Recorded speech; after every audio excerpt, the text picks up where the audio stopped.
আসসালামু আলাইকুম। অনেকে অলরেডি অবগত হয়ে গেছেন যে সাইপ্রাসে আবারও নতুন করে বেতন বৃদ্ধি করা হয়েছে ওয়ার্কারদের।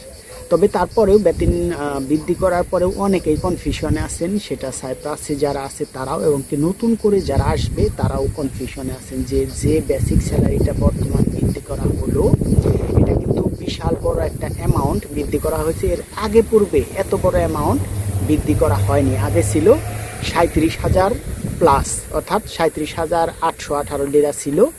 এখন বর্তমান যে বেসিক স্যালারিটা করা হয়েছে সেটা হচ্ছে 44,546 লিরা। অর্থাৎ যে বেসিক স্যালারিটা বৃদ্ধি করা হচ্ছে এইটাই ফার্স্ট যে এত বড় করে এত বেশি টাকা একেবারে বৃদ্ধি করা হলো। তবে অনেকে জানতে চাচ্ছেন যে এই বেসিক স্যালারিটা কি বাংলাদেশ থেকে যারা নতুন করে যাবে কিংবা পাকিস্তানি থেকে যারা নতুন করে আসবে তারাও কি এই বেসিক স্যালারিটা পাবে কি না, 44,546 লিরা।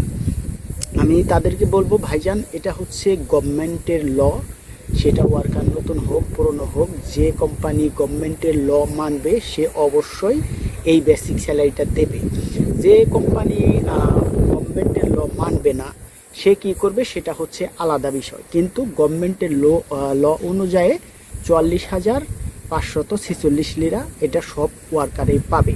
এটা এরকম নয় যে সাইপ্রাসের যারা লোকাল আছে তাদের জন্য এই গভর্নমেন্টে লটা করেছে, বিষয়টা এরকম নয়। বেসিক স্যালারিটা বৃদ্ধি করেছে, এটা মোটামুটি সব ওয়ার্কারদের জন্যই। তো সেক্ষেত্রে নিশ্চিত থাকতে পারেন আপনি যদি নতুন অবস্থায় আসেন, যদি কোম্পানি ভালো হয় তাহলে আপনিও এই বেসিক স্যালারিটা অনায়াসেই পেয়ে যাবেন।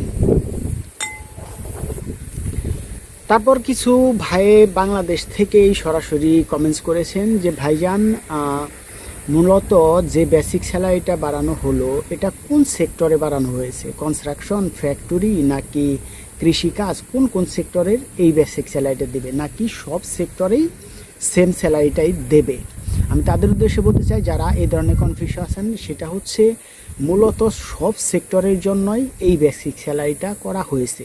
আর যদি কনস্ট্রাকশনের উদ্দেশ্যে বলেন সেটা হচ্ছে কনস্ট্রাকশনের কাজটা একটু ডিফারেন্ট এবং কি এই কাজে কষ্টটাও একটু বেশি, যার কারণে অনেক কোম্পানি আছে যে গভর্নমেন্টের ল অনুযায়ী যে বেসিক স্যালারিটা থাকে কনস্ট্রাকশনের কাজে কিন্তু তার চেয়ে বেশি ওয়ার্কাররা বেতন পায়।